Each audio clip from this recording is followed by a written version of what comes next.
ஒருத்தவன் ஏ இன்னொருத்தவன் பி. ஒருத்தவன் காதல விடுகல, இன்னொருத்தவன் இப்ப ஏவுக்கு பி மேல போறாமடா. ஏவுக்கு யார் மேல போறாம? எப்ப பார்த்தாலும் இந்த ஏ என்ன பண்ணுது, பி ரெண்டு பேருக்குள்ள பிரச்சனை வந்துகிட்டே இருக்கு, சண்டை வந்துகிட்டே இருக்கு. இப்ப ஏவும் பியும் போட்டி போட்டுக்கிட்டே இருக்கான். ஏ என்ன பண்ணானா, ஒரு ஆகச்சிறந்த கல்லூரியில படிச்சு டிகிரி முடிக்கிறான். பியும் அவன் படிச்சுட்டான், இவன் ஆகச்சிறந்த கல்லூரியில முடிச்சிட்டான். இவன் ஏ கல்யாணம் பண்றான், இவன் பார்த்தான் அவளை விட நல்ல அழகான பொண்ணா பார்க்கணும், இவன் கல்யாணம் பண்றான். ஏவுக்கு குழந்தை பிறக்க போகுது, பி குழந்தை பிறக்க போகுது. இப்ப இவன் ஆல்ரெடி ரெண்டு பேருக்குமே என்ன இருக்கு, இப்ப பொறாம இருக்கா. இப்ப பாரு, இந்த ஏ ஒரு டீ கடை வாசல் வந்து பேசிக்கிட்டு இருக்கான், பி கிராஸ் பண்றான். அவன் சொல்றான், ஏ சொன்னான், என் புள்ள பிறக்குதுன்னா அந்த புள்ளைய நல்ல ஒரு ஸ்கூல்ல சேர்ப்பேன், நல்ல ஒரு கல்லூரியில சேர்ப்பேன், கண்டிப்பா ஒரு ஐஏஎஸ் எக்ஸாம் எழுதி பாஸ் பண்ண வச்சிருவேன் அப்படின்றான். இதை யார் காதல வாங்கியிருப்பா? காதல விழுகல. உடனே இவன் என்ன பண்ணுவான், இவன் பிள்ளைய கொண்டுட்டு போய் அதே மாதிரி நல்ல பள்ளிக்கூடத்துல படிக்க வைக்கிறான், நல்ல கல்லூரியில படிக்க வைக்கிறான், ஐஏஎஸ் எக்ஸாம் எழுத வச்சுட்டான். இப்ப ரெண்டு பேர் பசங்களும் என்ன எழுதிட்டாங்க, இப்ப எழுதியாச்சா, முடிச்சாச்சு. இப்ப ரிசல்ட் வரணும். இப்ப என்ன வரணும், இப்ப ஒரு எடுத்துக்காட்டுக்கு ரிசல்ட் பேப்பர்ல வந்துட்டு, இப்ப எல்லாரும் கையிலும் பேப்பர் இருக்கு. நீ தான் ஏன்னு நான் வச்சுக்கோ, நீ தான் யாரு, நீ ஏ. சரி, இப்ப ரிசல்ட் பார்க்க போறோம். ஃபர்ஸ்ட் யார் ரிசல்ட் பாப்போம்? ஒரு ரிசல்ட் பாப்போமா இல்ல அவங்க ரிசல்ட் பாப்போமா? நம்ம ரொம்ப நல்லவன், அதனால முதல்ல நம்ம ரிசல்ட் பாத்துக்குவோம். சரி ரைட், இப்ப பேப்பர் பரட்டலாமா? சரி, பேப்பர் அப்படியே மெதுவா பரட்டு. பரட்டிட்டியா? இப்ப பாரு, ஏ ரிசல்ட் பாஸா ஃபெயிலா? ஃபெயில். இப்ப ஏ என்னாச்சு, காதல விடுதல, ஃபெயில் ஆயிட்டு. ரைட், இப்ப அடுத்து யாரோட பார்க்கணும், பரட்டுவோமா? அது பக்கத்து பேஜ்ல இருக்கு, பரட்டு அப்படியே மெதுவா. இது இல்லடா, இங்க அழகா பரட்டணும், இந்த பக்கம் பரட்டவே இல்லையே, பக்கத்தை பரட்டுமா. பரட்டியாச்சா? பரட்டுப்பா. இப்ப பி பாரு, இப்ப பி என்ன பண்ணிட்டான், பி பாஸ் பண்ணிட்டான். இப்ப பி என்ன பண்ணிட்டான், இப்ப வருமானுக்கு இவன் ஃபெயிலா போயிட்டான். அவன் இப்ப என்ன பண்ணுவான், இவன் காதல் விடுதல. ஆனா அது பொறாம கிடையாதான், அது பொறாம கிடையாதான். இப்ப திருப்பி ரீசைக்கிள் பண்ணி திருப்பி இமேஜினேஷன் கொண்டு வர்றேன். இப்ப பேப்பரை திருப்பி நம்ம ஓபன் பண்ண போறோம். நீ தான் ஏ, திருப்பி ஓபன் பண்ணலாமா? சரி, இப்ப யாரோட ரிசல்ட் பார்க்கணும்? இப்ப சரி, பேப்பர் உன் கையில இருக்கா? கரெக்ட் பாப்போம். கரெக்ட்டியா? ஏ ரிசல்ட் பாரு. இப்ப ஏ என்ன ஆயிட்டு, ஃபெயிலா போயிட்டான். இப்ப ஏ என்ன ஆயிடுச்சு, சார் என்ன சார், நான் எங்களை ஏன்னு சொல்லி எங்களையே ஃபெயில் ஃபெயில்னு வேற சொல்றீங்களா பேப்பர்ல. இப்ப அடுத்த யார் ரிசல்ட் பார்க்கணும், பார்க்கலாமா? சரி, அப்படியே கரெக்ட். பேஜ் கரெக்ட்டியா? பி ரிசல்ட் பாரு, பாஸ் ஆயிட்டானா, ஃபெயிலா போயிட்டான். ஏய் இங்க பாருங்க, கவனி. இப்ப பொறாமை என்ன சொல்றாரு, பாலவராயன் லாஸ்டா எழுதி எண்டு முடிக்கிறாரு.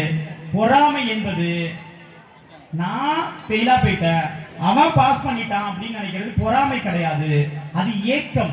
என்னால முடியல, அவனால முடிச்சிருக்குன்னா ஏக்கம். பொறாமை என்றால் எது என்றால், என்னால முடியல அவனாலையும் முடியலன்னு சந்தோஷப்பட்டான் பாத்தியா, அதுதான் பொறாமை என்று முடிகிறது. நல்லா கேட்டுக்கலாமே.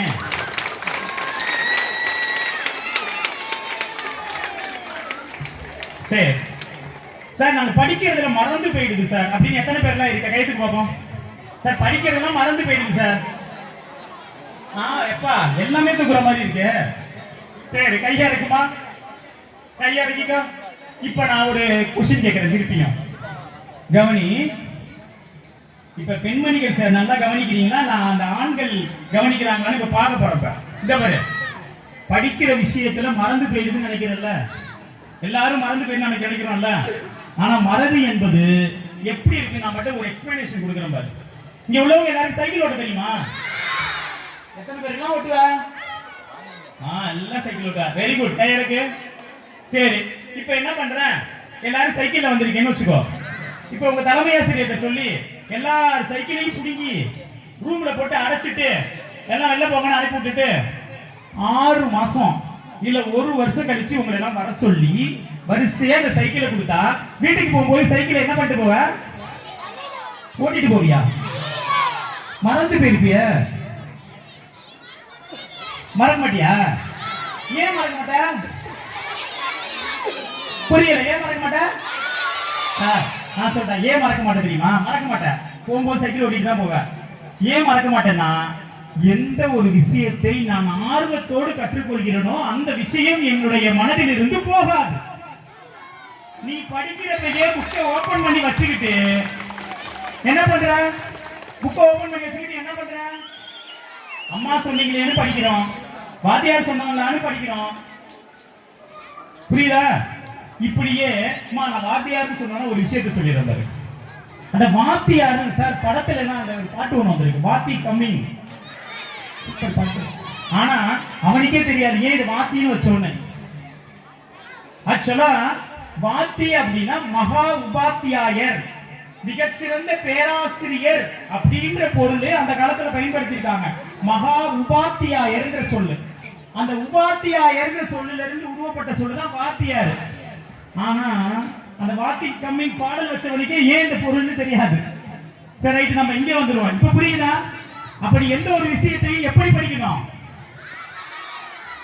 இதுக்கு தான் நம்ம முன்னோர்கள் சொல்லியிருக்காங்க, நூலைப்படி நூலைப்படி, சங்கத்தமிழ் நூலைப்படி, முறைப்படி, நூலைப்படி, காலையில் படி, கடுப்பகல் படி, மாலை இரவு பொருள் படும்படி, கற்பவை கற்கும்படி, வள்ளுவன் சொன்னபடி கற்கத்தான் வேண்டும், அப்படி கல்லாதவன் வாழ்வதப்படி, பொய்யிலே முக்கார்படி, புரட்டிலே கார்படி, வெய்ய வினைகள் ஏமாறும்படி, வைத்துள்ள நூல்களை ஒப்புவதப்படி.